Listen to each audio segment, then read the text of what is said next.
With the first round of the first major under wraps, let's figure out what went down and all the good and bad, because there was a lot of bad. And stay tuned for an exclusive interview. You will not regret it. Be sure to subscribe for more. And I apologize for sounding sick. I just came back from visiting my nieces and nephews, and if you know anything about little kids, they seem to always have the ability to get you sick. But before we get into the FPL or NPL recap, let's talk about overall, how is this tournament looking so far? I will say I'm certainly seeing a lot of comments about it, people saying that it's long, it's boring, the players seem to have a timidness, it is impossible to watch on coverage because the cell reception is just so terrible, the backups are horrible, and then as far as me spectating it live, I will say a lot of these holes need to be restructured, at least for the FPO division, because there was at least 8 holes that had 4 or fewer birdies in the entire FPO division, which is just not great because yes, you can have some bogeys, but primarily it'll all be pars, making it a very uninteresting hole. And then on the flip side, hole 12 is just so freaking difficult. There are so many lines that you just have to hit perfectly right, and I won't say that is fluky, but there is a huge penalty if you miss your line, especially on this hole. On to MPO, Jakub Semerad gets the ace, and I really want to see him get the recognition he deserves because he is a great player that I have seen really shred, and I'm actually going to make a video about how amazing he is. And then of course Sullivan Tipton, a player that I was watching for the last couple of holes, gets the insane throw in on 18, but of course I was not recording, so we get this grainy footage, which is just not nearly as cool. But on to the players that were in contention. Honestly, it looked like Paul was going to have a run at first place. With a share of the lead at one point, it definitely feels like he is showcasing his true skill and performance, which we have not gotten to see him flex in a while, and even though injury may plague him a little bit, I think this is still a great showcase for him despite finishing 5 strokes behind the leader. And then next up, the 2 players in second place. They both looked a little bit out of sorts at points, unable to capture these elusive birdies on this course, but with that said, their back nines were very strong, which really goes to show that the front 9 on this course is really more about maintenance than actually getting birdies. And if we could get a Niklas major win, I would be so stoked because I actually talked to Niklas in Finland about how I predict him to win a major this year. But honestly, MPO was more about the players that were not there. Calvin looked very much checked out, but somehow got a 5 birdie stretch on the back 9. But I really just don't know what it is about Calvin, because it seems like whenever it comes to a major, he's just a little bit rushed or a little bit out of sorts. Ricky finished even, Matteo finished +1, Isaac finished +2, AP also had a very good stretch of 4 birdies on the back half, and then Eagle finishes +5, which I think there is a lot to say about Eagle's performance. He looked somehow comfortable, but also tentative. I don't know how we can look this way, but I think with this being his first event back, especially being a major, I'm honestly not worried about this. I think he had a little bit of shakiness, a little bit of nerves, but overall I think it'll just take time for him to get back in the swing of things, and honestly his game looked pretty good, so I'm really not worried about him. So overall, Joel is 3 back. There are a bunch of players that are 4 back: Yuli, Ezra Robinson, Robert Burge, Andrew Marweed, Joey Buckets, and a bunch of people that are below that. But honestly, I just don't know how many people will be truly in the mix after round 2.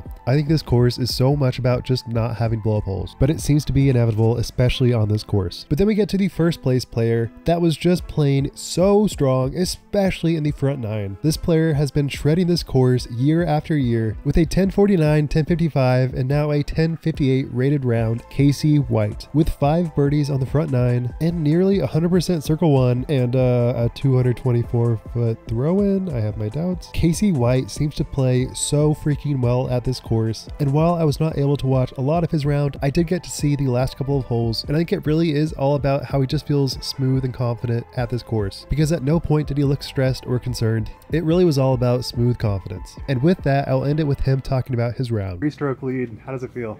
I mean, pretty good. This is my best round to par out here at Northwood Black, although we are playing a different layout this year, so it's not exactly the same course, but 7 down. I mean, I just said anything under par is always good out here. And what was clicking for you?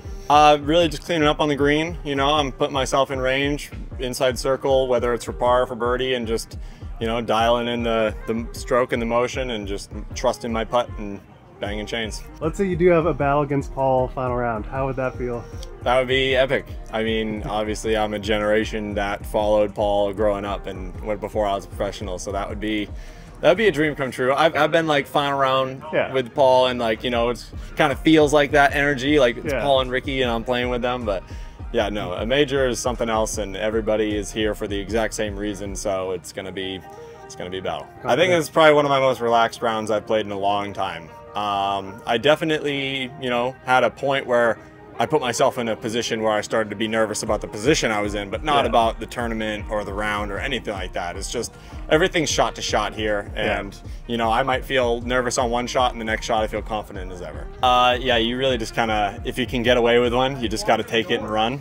And if you do get caught with a really bad spot, you just kind of got to accept that and pitch out to the middle, and I had to do that. And I also got away with a couple today.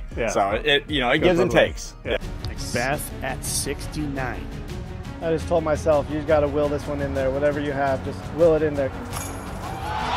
This man is unbelievable. This is what athletes live for. This is the moment.